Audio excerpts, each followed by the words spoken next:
Oh, 1/4 yan. 1/4. Oh.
Morning Actual.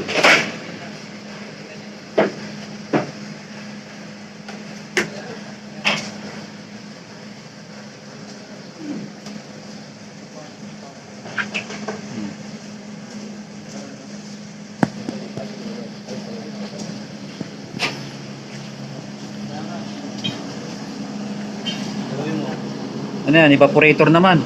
Ah, condenser. Ayun o. Yan, evaporator na. Ito pa, angat mo pa ulit. Basta pins lang yun. Ayun o. Ito. Wala. Hindi paano yun? Siguro may stock sir. Di ko kasi nagalaw ng... Sir, nung binuksan namin, puro hangin lang, puro vapor lang. Baka konting liquid lang nilagay, no? Yung sa compressor, sir.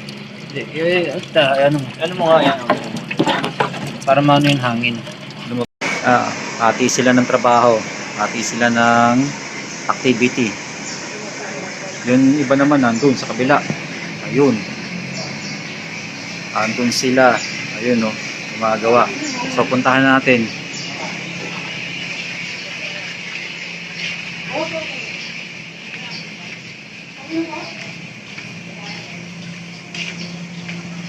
Puntahan natin. O yan, baliktad kasi yung lamig eh. Nagbaliktad yung lamig. Ano, tama yung wiring ng ano?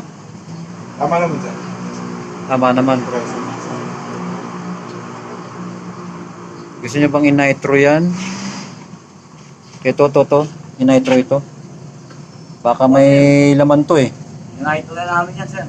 In-nitro nyo na ba? Yes, yes.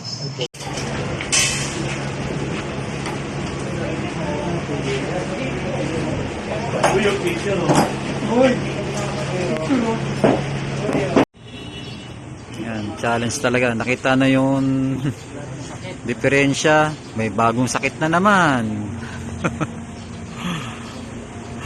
Bagong sakit ng unit. Hindi pwedeng iwan pag ano. Oh, Lalabas yung sakit. oh. Di lang yan, kahit yung mga bagong install. Pagka na-install mo na yung mga bagong unit, na-install mo na. Inano na. Tapos yung papansin mo, ba't walang lamig pero may preyon sa loob? May mga ganun na na pangyayari. Bagong unit pero walang lamig. Pero may refrigerant. Ang kulit niya eh. Pumping. Pump ng compressor. Minsan factory defect yung compressor, yung mga nabibili.